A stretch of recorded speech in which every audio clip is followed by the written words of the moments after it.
कि हाँ चल सकते हो, आपके साथ कोई नहीं है? मैंने ये पूछा उससे, तो बोली कि नहीं मेरे साथ कोई नहीं है। 20-22 साल की लड़की अकेले हरिद्वार स्नान करने आई है। लोग मतलब उस पर ध्यान रखे हुए थे, हम इकट्ठे स्नान करने नहीं गए।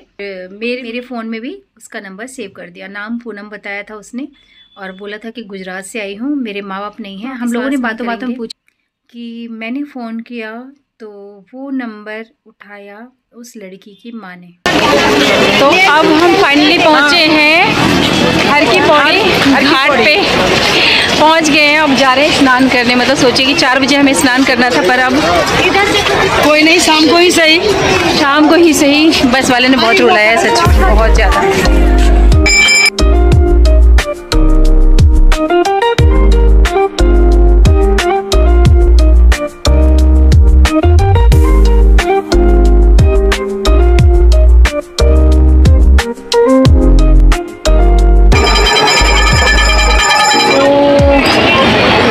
स्नान हो गया है और गंगा जी के तट पे हमने दीपदान कर लिया है।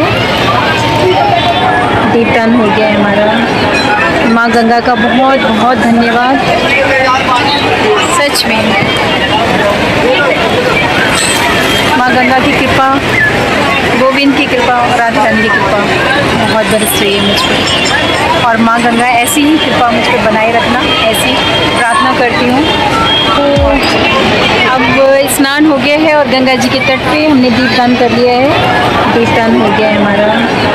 माँ गंगा का बहुत बहुत धन्यवाद, सच में गोविंद की कृपा और राधा रानी की कृपा बहुत बरस रही है मुझ पर। और माँ गंगा का बहुत बहुत धन्यवाद, सच में माँ गंगा की कृपा, गोविंद की कृपा और राधा रानी की कृपा बहुत बरस रही है मुझ पर। और माँ गंगा ऐसी ही कृपा मुझ पर बनाए रखना, ऐसी प्रार्थना करती हूँ। और फिर हमारा दीपदान भी हो गया है और गंगा स्नान भी हो गया है, और अब हम चलते हैं अपनी बस की तरफ। ये हमारी एक नई साथी बहुत प्यारी है। हम पहुँच रहे हैं बस में। फाइनली अब हम पहुंच गए हैं नहा धो के अपनी बस में, और अब हमारी बस जाने वाली है दिल्ली की तरफ।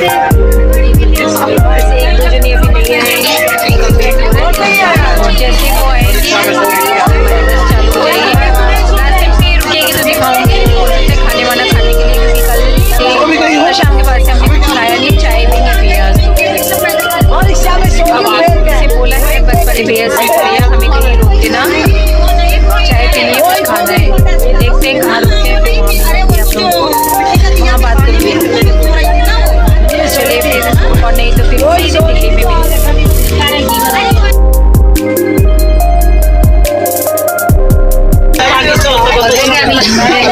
दिल्ली में दिल्ली पहुँच के जय श्री कृष्ण। फाइनली पहुँच गए हैं घर, और टाइम हो रहा है अभी 3:11। बस वाले ने बहुत रुलाया इस बार, और जो भी फेस किया वो सब मैं बताऊंगी आप लोगों को, क्योंकि अभी तो बहुत ज़्यादा थक गई हूँ। पैर स्वेलिंग, एकदम पैर सूज गया है बहुत ज़्यादा, पैर बस में लटकाए हालत हो रही है बहुत ज़्यादा ख़राब। कल से चाय वाय नहीं पिए, तो अभी तो सोऊंगी, फिर सुबह उठ के चाय वाय पीऊँगी और फिर फ्रेश होगा, फिर आप लोगों से बात करूँगी। राधे राधे, जय श्री कृष्ण, जय माता की। शिवरात्रि नहीं, अब तो गुड मॉर्निंग हो गया, लेकिन अभी हाँ गुड मॉर्निंग हो गया, लेकिन अभी हिम्मत ही नहीं है गुड मॉर्निंग की, तो अभी तो मेरी गुड नाइट होने वाली है। तो जय श्री राधे। राधे राधे दोस्तों, कैसे हैं आप लोग? दोस्तों, हरिद्वार यात्रा में ना एक ट्रेजेडी ऐसी हुई मेरे साथ, तो आप लोगों से शेयर करना बहुत ज़रूरी है। तो हर चीज़ आप लोगों से शेयर की है। रात में मैं बहुत ज़्यादा थक गई और सो गई, और सुबह उठी हूँ फ्रेश होके, नहा धो के, और धोने के बाद पूजा पाठ करने के बाद एक फ़ोन किया। फ़ोन करने के बाद जो चीज़ मुझे पता चली, मैं सुन के एकदम शॉक्ड रह गई, और समझ में नहीं आया कि मैं क्या रिएक्शन दूँ, क्या करूँ।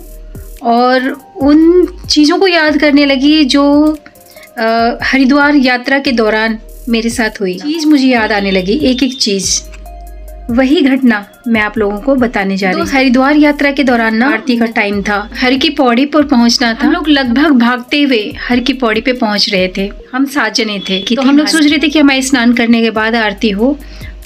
तो हम लोग जैसे ही भागते जा रहे थे, एक लड़की आवाज देती है। मैं पीछे मुड़ के देखती हूँ तो वहाँ पे एक लड़की थी, लगभग 20-22 साल, लगभग मतलब मेरी भांजी के बराबर ही थी, जो मेरी बहन की लड़की है, मेरे साथ थी। आप लोगों ने ब्लॉग में देखा होगा, उसी की उम्र की थी वो। बोला कि दीदी आपने स्नान कर लिया? तो मैं रुक गई और अंजलि रुक गई। तो हमने बोला कि नहीं, स्नान तो नहीं किया है पर जा रहे हैं स्नान करने हर की पौड़ी पे। उसने बोला कि क्या मैं आप लोगों के साथ चल सकती हूँ? तो मैंने कहा कि हाँ चल सकते हो, आपके साथ कोई नहीं है? मैंने ये पूछा उससे। तो बोली कि नहीं मेरे साथ कोई नहीं है, 20-22 साल की लड़की अकेले हरिद्वार स्नान करने आई है। कहाँ से आए हो? तो उसने बोला मैं गुजरात से आई हूँ। हाँ मैं अकेली आई हूँ। अजीब सा लगा सुन के। फिर मैंने कहा हो सकता है बच्चों में आजकल श्रद्धा जाग रही है, तो मुझे बड़ा अच्छा सा लगा।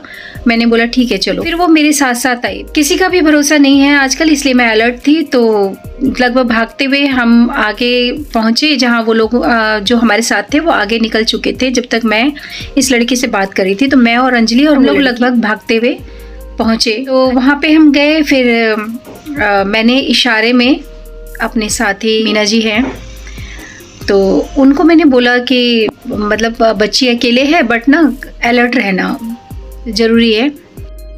तो मैंने उनसे इशारे में बोला था, तो उन्होंने मतलब बोला कि ठीक है मैं ध्यान रखूँगी। तो हम लोग मतलब उस पर ध्यान रखे हुए थे। हम इकट्ठे स्नान करने नहीं गए। मैंने अंजलि को खड़े किया, अंजलि को समझा दिया कि बेटा हम लोग स्नान करके आ रहे हैं, फिर मैं तुझे लेके चलूँगी, फिर तू स्नान करना, सामान के पास रहो। तो वो सामान के पास कलर में ब्लू कलर के कुर्ते में एक लड़की है जो सबके ऊपर पानी डाल रही है, ब्लू कलर के कुर्ते में, और उसने सारे बालों को लपेट के और यहाँ पे क्लच किया हुआ है। लोग वीडियो में देखोगे तो आपको पता चल जाएगा। जहाँ हरिद्वार में हम स्नान कर रहे हैं ना, वहाँ पे एक लड़की गंगा जल डाल रही है और बहुत इंजॉय कर रही थी हम लोगों के साथ में। लग ही नहीं रहा था कि वो अननोन लड़की है। और उसके बाद हम आने लग गए। तो वो लड़की जो है वो वहाँ से जाने लगी। तो फिर हम, मेरे साथ सीमा जी थी, तो सीमा जी ने बोला कि तुम ना अपना नंबर दे दो, तुम हमें बहुत अच्छी लगी और तुमने हमें ज्वाइन किया। लग ही नहीं रहा था कि तुम मतलब एकदम से अभी हमें आधे घंटे के लिए मिली हो। सीमा जी ने नंबर लिया, फिर मेरे फ़ोन में भी उसका नंबर सेव कर दिया। नाम पूनम बताया था उसने और बोला था कि गुजरात से आई हूँ, मेरे माँ बाप नहीं हैं। हम लोगों ने बातों बातों में पूछा था कि घर में कौन कौन है, अकेले कैसे आई हो। फिर उसके बाद नंबर शेयर हुए। इसने बोला कि दीदी आज फ़ोन अभी मत करना, आप ना कल फ़ोन करना, क्योंकि एक्चुअली फ़ोन मेरे पास नहीं है, फ़ोन घर पे है, तो आप कल फ़ोन करना। उसके बाद मैं जब अभी उठी हूँ, रात में आने के बाद मैंने आप लोगों से बात की और मैं सो गई। अभी उठ के फ्रेश हुई, नहाने धोने के बाद, पूजा पाठ करने के बाद जब मैंने फ़ोन किया तो मैं सरप्राइज्ड रह गई। दोस्तों आप विश्वास नहीं करेंगे कि मैंने फ़ोन किया तो वो नंबर उठाया उस लड़की की माँ ने। मैंने बोला हेलो पूनम से बात करनी है, आप कौन बोल रहे हो? तो उसने बोला, उधर से आवाज़ आई कि आप कौन बोल रहे हो? मैं पूनम की माँ बोल रही हूँ। तो आप सोच नहीं सकते कि मतलब मेरे को कितना बड़ा झटका लगा। एकदम से मेरे दिमाग में ये ख्याल आया कि लड़की ने झूठ बोला कि मेरे माँ बाप नहीं है। फिर उसके बाद मैंने बोला कि आप पूनम से बात करवा सकते हो? तो उसने बोला, उधर से आवाज़ आई कि आपको ये नंबर कहाँ से मिला? मैंने कहा कि तो मैंने जब उनसे कहा कि मुझे हरिद्वार में पूनम मिली थी और पूनम ने मुझे ये नंबर दिया है, मैं दिल्ली से बोल रही हूँ। इसलिए वो चुप हो गई। तो फिर उधर से बोली पूनम की मम्मी कि इस नंबर पे जितने भी कॉल आ रहे हैं मैं सबके नाम कंप्लेन करूँगी। तो मेरा तो दिमाग ख़राब हो गया। मैंने कहा मुझे पूनम से बात करनी है, पूनम ने मुझे नंबर दिया है, आप क्या बोल रहे हैं, मेरी समझ में कुछ नहीं आ रहा। तो उसने फ़ोन काट दिया, उसने कुछ नहीं बोला और फ़ोन काट दिया। और मेरे दिमाग में कुछ समझ, उस लड़की ने बोला था कि मेरे माँ बाप नहीं हैं और फ़ोन किया मैंने अभी तो पता चला कि उसकी माँ ने फ़ोन उठाया और कहती है कि इस नंबर पे जितने भी फ़ोन आ रहे हैं मैं सबके नाम कंप्लेन करूँगी। तो मैं हैरान रह गई। फिर लगभग अभी मतलब आधे घंटे पहले मैंने फ़ोन किया था, जस्ट अभी फिर फ़ोन आया और उधर से बोलती है कि ऐसा है पूनम ना दोपहर तक घर आ जानी चाहिए, नहीं तो मैं इस नंबर का कंप्लेन करूँगी। मेरा तो दिमाग हो गया खराब। मैंने उनसे बोला कि ऐसा है, आप कंप्लेन कर दो, आप दोपहर तक का इंतज़ार मत करो, आप अभी कंप्लेन करो और मैं कंप्लेन आपके नाम डालती हूँ। क्योंकि जब उस लड़की ने बोला कि उसके माँ बाप मर गए हैं तो आप हो कौन, और आपने डायरेक्टली ये नहीं पूछा कि मेरी लड़की कहाँ मिली, कैसे मिली, नहीं मिली, कैसी है, कुछ नहीं, कुछ भी मतलब आपने ये नहीं पूछा। आपने सीधा ये बोल रहे हो कि मैं कंप्लेन करूँगी। इसका मतलब क्या है? मैंने कहा कि अभी तुम कंप्लेन करो। मेरा बहुत ज़्यादा, मैं नॉर्मली आप लोगों को बता रही हूँ, बहुत ज़्यादा आ गया था गुस्सा मुझे। क्योंकि जब मुझे गुस्सा आता है ना कि महाकाली जैसे क्रोध में आ जाती है ना, तो मुझे गुस्सा आता है तो बहुत खतरनाक वाला। गुस्सा नहीं आना चाहिए, नहीं करना चाहिए, पर भी ऐसा हो जाता है ना तो गुस्सा बहुत गंदा वाला आता है मुझे। फिर मैंने उनसे बोला कि ऐसा है, तुम अभी कंप्लेन करो वरना मैं तुम्हारा नंबर ट्रेस करवाती हूँ और मैं पहुँचती हूँ तुम्हारे पास, तुम्हें जो करना है कर लेना।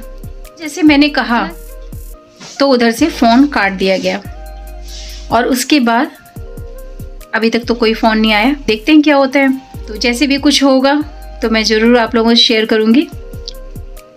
तो टोटली ये कहना है मेरा कि आजकल आंख बंद करके किसी पे विश्वास करने का टाइम है नहीं। कहाँ उस लड़की ने बोला था मेरे माँ बाप नहीं है। सोचिए, वो तो अच्छा था कि मैं ग्रुप में थी, मेरे साथ पूरी बस थी और पूरी बस जो हमारी जाती है यहीं से जाती है, लगभग सारे जान पहचान के लोग होते हैं। ये बस वाले भैया को भी मैं जानती हूँ थे। अगर मैं अकेली होती तो सोचिए कि क्या होता। मतलब पता नहीं क्यों मुझे ऐसा लग रहा है कि वो लड़की शायद एक धंधा है, एक काम है लोगों को फंसाना। क्योंकि अगर वो लड़की घर से भागी होती तो वो नंबर अपने घर का नहीं देती। अगर उसे माँ बाप से छुपना था तो घर का नंबर नहीं देती। और नंबर दूसरा ये कि लड़की घर का नंबर देती है कि इस नंबर पे आप कल कांटेक्ट करना, आज मत करना, क्योंकि मतलब जो भी उसने बोला मैंने बताया था आपको। तो सोचिए कि कहीं ना कहीं या तो इन लोगों का गैंग है, ये लोग ऐसे फंसा के कि मैं कंप्लेन करूँगी, ये करूँगी, वो करूँगी, तो सामने वाला बंदा डर जाएगा। तो डर के वो शायद पैसे वैसे का हो या जो भी हो, ऊपर वाला जानता है। पर कहीं ना कहीं मेरे मन में ये आया, वो तो मैं स्ट्रांग थी, मैंने ही उल्टा उनको धमका दिया तो वो चुप हो गई। अब देखते हैं आगे क्या होता है। आज कल परसों 10 दिन 15 दिन जब भी जैसे भी कुछ बात होगी तो मैं आप लोगों से शेयर ज़रूर करूँगी। अभी तक तो बस अभी फ़ोन जस्ट काटा उसने जब मैंने बोला कि मैं ही आ रही हूँ, तुम्हारे नाम का कंप्लेन मैं करती हूँ कि तुम कैसे ऐसे बोल सकती हो। उसने फ़ोन काटा और देखते हैं आगे क्या होता है, फिर बताऊँगी आप लोगों से। चलिए तो ठीक है, हरिद्वार यात्रा में एक ये नई यादगार कड़ी जुड़ गई है जो हमेशा याद रहेगी मुझे। इस घटना ने फिर मुझे एक बार ज़िंदगी का एक नया सबक सिखाया है, तो यह आप लोगों से शेयर करना बहुत ज़रूरी था। कभी किसी की हेल्प कीजिए पर आंखें बंद करके नहीं, खोल के। और अब विश्वास करने का टाइम है नहीं तो किसी पे विश्वास मत कीजिए, नहीं कहूँगी। चलिए, हरिद्वार यात्रा की ये बातें हमेशा याद रहेंगी। यात्रा का ये ब्लॉग यहीं पे ख़त्म करते हैं। राधे राधे, जय श्री कृष्ण, जय माता की।